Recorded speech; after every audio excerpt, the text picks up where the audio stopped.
So today I'm going to go over the cooling upgrades in terms of engine and brake cooling that we've done to the Corsa VXR track car. So from factory, these cars are designed to run pretty hot, and that's just to help to reduce emissions. But when you're running bigger power and you're using them on track, seeing the temps sort of hit 110, that's pretty daunting. I was also finding that prior to my brake cooling upgrades, I was easily overheating the brakes, and you'd pull in and find they were smoking. The first thing you'll see is that we've removed the air conditioning condenser, removed the pump and fitted a new belt, a shorter belt, and then we fitted a stage 2 AirTech intercooler, and that just helps us keep the intake temps down and keep them consistent no matter what the weather.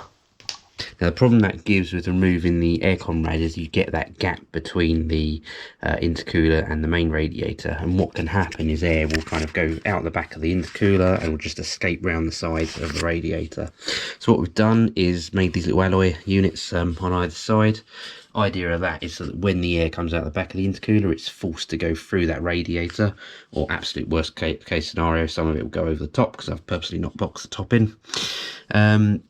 So yeah, that's kind of how that works. And then you've got a plate along the bottom, which just prevents air from escaping out of the bottom. The ultimate idea with the radiator now is that the air should always come through the front. It's not gonna escape out the sides because of these bits of alloy. Obviously going to pass through into the back of here, and then where we've got the bonnet vented, obviously the air should kind of come up and through those vents out, and we've obviously made sure to put those vents as kind of close to the front of the bonnet as we can get away with, because obviously if you put them further back at a high pressure area, it's not really going to vent anything. Over here we've tapped into the relay for the high speed relay for the fan. So the idea of that is that I've got the ability to control the fan from inside the car. So there's just a little button on the dashboard.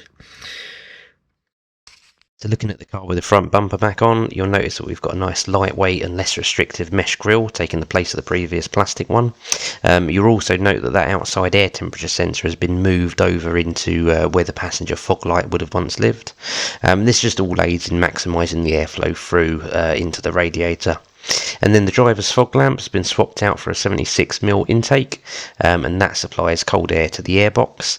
And then next to each fog lamp we've got some little vents that supply air into the front wheel arches to aid brake cooling. So if you look again now with the bumper off, over on this side we've got two pipes here. So we've got this pipe which will go 76mm pipe, goes all the way up into the airbox. And what I've done with the airbox is I've used the bottom end of a diesel airbox, a 1.3 litre diesel, which has the inlet coming in at the front rather than the side. So it's also a lot less baffled inside there, so it's a nice smooth box to get air into. So yeah, I've modified the bottom of the diesel airbox. Had to kind of chop some bits from the VXR one into it. I've made that inlet at the front a lot larger because the diesel one is tiny.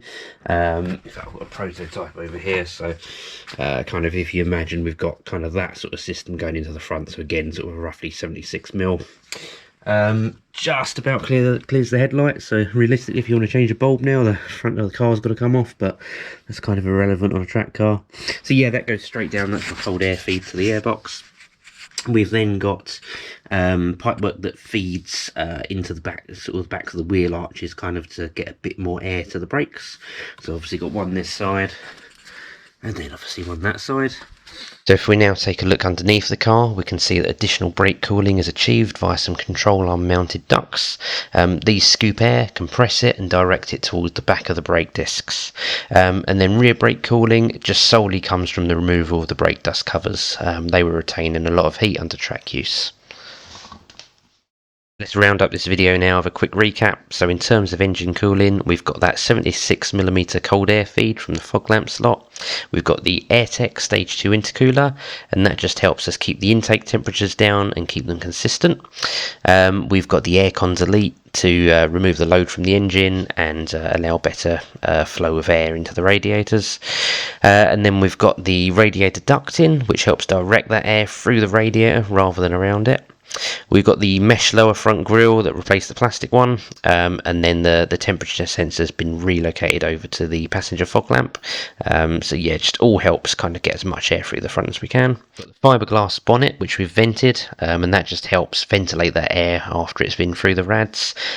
Also has the added bonus that airflow almost acts, or it does act as an extra bit of additional downforce. So as it throws through and onto the bonnet, that's helping push the bonnet effectively down and push the whole guard down towards the track.